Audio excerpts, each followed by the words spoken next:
I recently reached out to Al Barr of the Dropkick Murphys to talk about the band's 2001 album, Sing Loud, Sing Proud, for my podcast, which treats pop culture as primary source documents. What resulted was a pair of great conversations that came across like a punk rock history book read by one of the authors, because, in a way, it was. As I put the finishing touches on the episode about Sing Loud, Sing Proud, please enjoy this excerpt from the interview in which Al describes how he joined Dropkick Murphys, and then a funny story involving the late, great Mickey Fitz of the business. I just gotten back from a very successful / unsuccessful European tour, my third at the time, and it was with this band Blood for Blood. It was early '98 that we were there, and it was like a whirlwind. I came back with $50 in my pocket after being in Europe for 6 weeks and having to find another job, and I had just basically come to the conclusion that I was giving up. I wasn't going to do the Bruisers anymore. Epitaph Europe was courting us, and they really liked the last EP that we did called Molotov, and they were like, "You guys have a whole record like this, and we will sign you." And I, of course, lied and said, "Oh yeah, a whole fucking record just like that." And then I thought, we got to get home and write that record I told them we had. And then when I got home, all the guys that we'd just done 6 weeks with were all going, they're all trying to figure out how they were going to live and keep their apartments, and because they were facing the same thing I was facing. So, they were saying that they didn't want to do as many shows and couldn't do as many shows. And when really we, as a band, and I learned this through being in the Dropkick Murphys, as a band, we had to go even harder, and be willing to lose even more. You know what I mean? And that was the thing. It was like the conundrum back then was finding the people willing to risk everything to try to make this music thing happen. And what was really interesting to note, if I look back on the bands that I was involved in prior to Dropkick Murphys and the people that were in those bands, love them all, good people in general, but there was always it's that self-doubt and that lack of confidence and that lack of, I just don't believe in what we're doing enough to just say, fuck my day job, I'm just going to go for this. Mm-hmm. You know what I mean? Like, it's a big leap of faith. And then, so, I mean, I'm in one breath, I'm getting ready to, depart from the Bruisers, and then I would have been it anyways, because I was the Bruisers, and I don't mean that egotistically, I just mean I started the band. Yeah. I was the voice of the band for 10 years. I was the only member that had been with the band for 10 years, and it was my band, and everybody kind of regarded it as my band, so I knew that it was like they wouldn't have had the option anyways, so I wouldn't have allowed it, but it was like they were going to replace it. But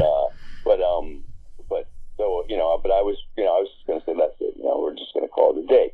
Now, I swear to God, my phone rings 20 minutes after I've made this decision, and it's this girl, Femke, and she's this, back then you had, I don't know if they still existed, artist relations people, A&R people. Yeah. And she was the artist relations person, one of them that worked for Epitaph Europe. She was calling from Holland, and she was very excited, and I was very excited to hear her voice, because I thought maybe she's going to tell me, like, Kind wants to sign you just no matter what or something, and she wasn't calling to tell me that. What she was calling to tell me was that she just found out that the Dropkick Murphys had dropped off the business tour.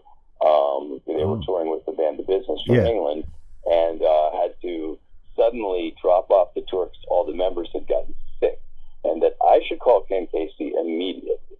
Now, this was March of '98, so because I joined May 7th of '98. So I'm talking to Kenny. Like, I call Kenny, and he answers. And I'm like, Kenny. And he's like, hey, Al, what's up? And I'm like, well, I heard you guys were sick, and you had to dump off the business tour. And he goes, yeah, you heard what happened? And I said, yeah, I just said that. I said you got sick and you had to dump off the tour. He goes, no, Al, Mike quit. Oh. And I go, huh? The month before, Do or Die had come out. And not for nothing, it doesn't sound like a lot, but it sold 1,700 the first week. And this is a band that's nobody heard of before, but the reason why it did that was because of the fucking tour they did with the Boston. Yeah, the one that I saw them on, yeah. Had remembered them because they were a good band. So basically, I'm sitting there. I hang up the phone. We have an initial conversation. And in the conversation, Kenny indicates that they've already written Gangs All Here. He didn't say Gangs All Here. He just said, we already wrote a new record. Mm-hmm. But he goes, and I know Mike wouldn't have been able to sing any of it. But he goes, we're having a really shitty time, Al, finding that voice. And he goes, everybody in the band really loves your voice. Now, I'm not trying to, steal you from the Bruisers, so I don't want you to take offense. And I said, oh, it's funny you say that because I'm breaking the Bruisers up. And he says, you are? All excited, right? And I go, yeah, I'm thinking about it. And he's like, oh, well, I mean, would you ever think about maybe coming down and singing, just so we could hear your voice on some of these songs, just to hear your voice on these songs? So I think they're really good. And I was like, yeah, I mean, I do that. I'd help you guys out that way. He goes, because literally they practice in this garage, right? Like when I say garage, like garage door opener, Oh, geez. you hit a button and the door goes up. He said they had tried out so many kids to sing for their band, and he said, and you got to remember, it's not the Dropkick Murphys of today we're talking about. We're talking about a band who had no name recognition whatsoever. Yeah. They were not known at all. The only thing that people would remark about was the name, because it was very catchy, interesting, but no name recognition at all. The band had not done anything, and every Tom, Dick, and Harry is coming to try out, but it's not like these people are coming from the caliber of bands, even if like the Bruisers, and I'm kidding of course when I say that, but like there's not like any noteworthy people trying out. Yeah. He's basically telling me that as the door opens and the kids, like Birkenstocks are revealed, he's hitting the button. He's closing it back down. Anyway, so it's like The Simpsons or something. I tell him I agree that I'll come down and sing a couple of these new songs that they've written, and I get off the phone, and I used to be a wicked pothead, and I remember I got off the phone and I was about to smoke a J, and I went and smoked a J, and then I put on Do or Die. And let me just tell you something about marijuana. I don't do it anymore, first of all, but secondly, it's not, in my opinion, it never made me feel like I could accomplish anything. And I put on Do or Die, and within the first two tracks, I just went, I'll never be able to do this, because instead of just listening to the music, I got caught up in Mike's voice. And Mike, listen, Mike has a great voice, and he does what he does, but it's completely different than mine. And I just do it differently. And I mean, again, Dropkick Murphys was, Ken's first band. It was Mike's first band, Mm-hmm. Matt Kelly, the drummer on Do or Die, wasn't the band's first drummer, but he joined in 97, and he plays on Do or Die, and he's a dear friend of mine, along with being a bandmate. And he's been in a lot of bands already. And Rick Barton, the player who wrote Do or Die, the music, I mean, that guy was just, he's a legend. I mean, think Barty, he was in a band called The Outlets from Boston, Mass. I remember The Outlets, when I was a 15-year-old kid.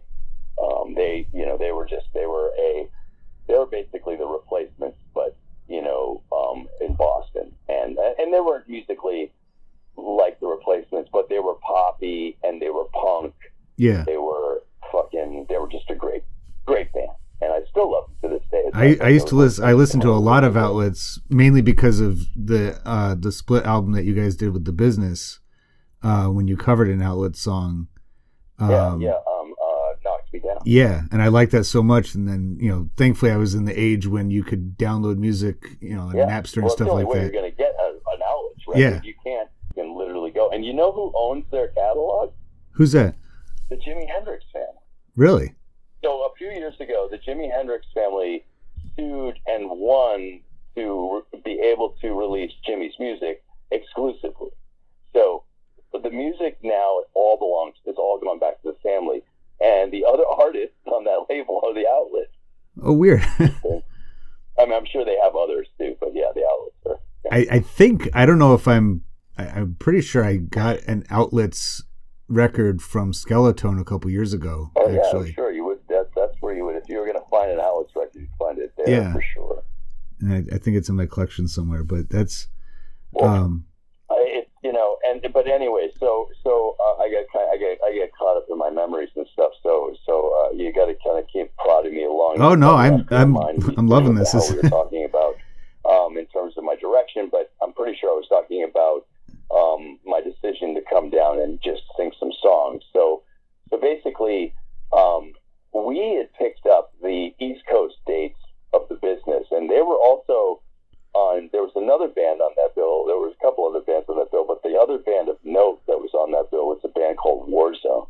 And I don't know if you remember them. I know Warzone, yeah. They were a Lower East Side New York City band, and Raby, the singer, was a legend, and he died very soon after this whole thing went down. Yeah. These shows were done with and stuff. So, but we anyway. So we played a bunch of these. We played a bunch of these shows with the business, and ended up having Mickey, the singer, God rest his soul, and Steve Whale, the guitar player, and Mickey the drummer, and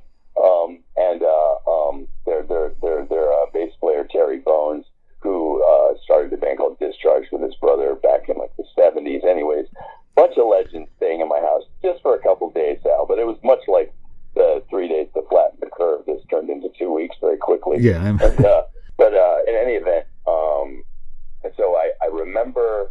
So the business left. I've done this tour with Blood for Blood. But this is all relevant. The reason why I'm telling you this about the business and stuff, because as you just pointed out, we did a split with the business very soon after that. We were still 4-piece when we did that split on Tang Records. I love that record. I think it's a timeless record. I think it's just a fun record. You know what I mean? I love doing those business songs. I love doing the Outlet songs.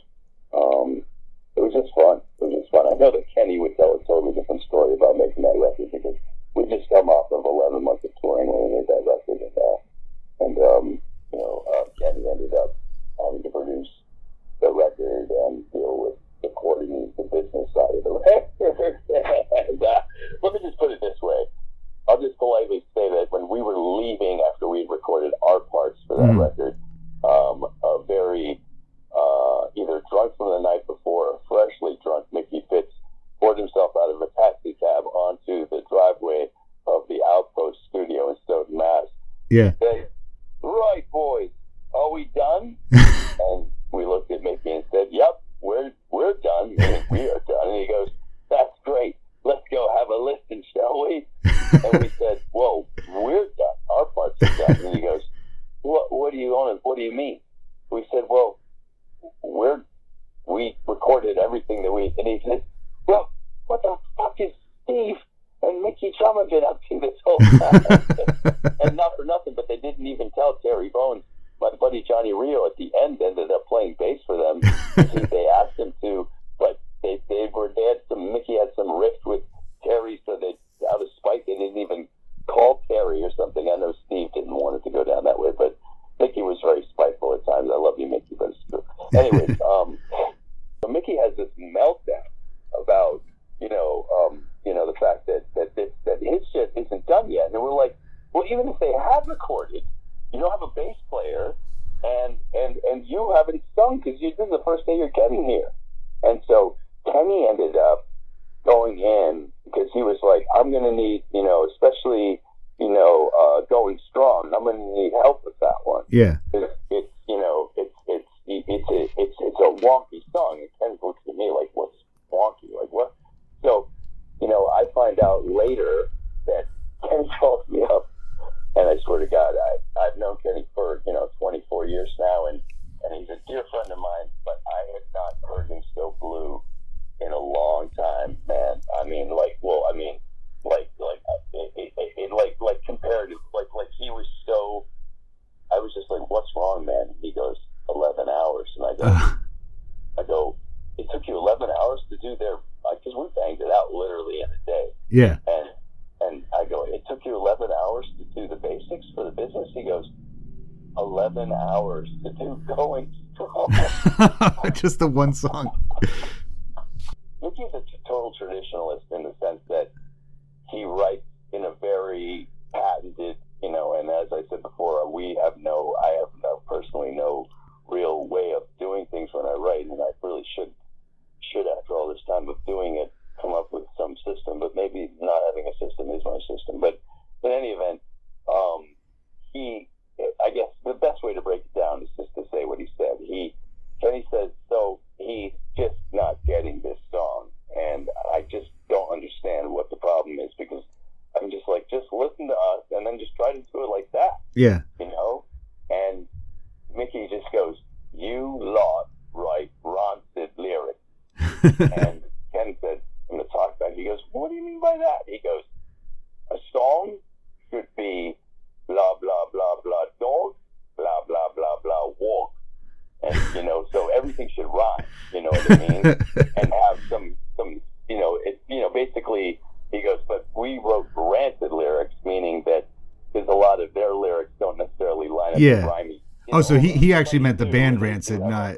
He can't fuck with Rancid. They're one of the greatest bands ever. Yeah. So I don't know. I just, I don't know. So he didn't actually mean something rotten. He meant the actual group Rancid. He just He just meant that we write a lot like Rancid, and we don't rhyme, and we didn't rhyme enough for his liking, and it was too hard to follow, and he couldn't relate to it. And so 11 hours later, they had what they had with that song. But I thought everything else came out pretty darn good. I hope you enjoyed this excerpt of the interview. The full episode about the Dropkick Murphys Sing Loud, Sing Proud will be ready soon, but in the meantime, please visit the EPS Podcast on Facebook, Instagram, and on Patreon. The podcast website, epspodcast.club, contains all previous episodes, or you can hear them wherever you get your podcasts.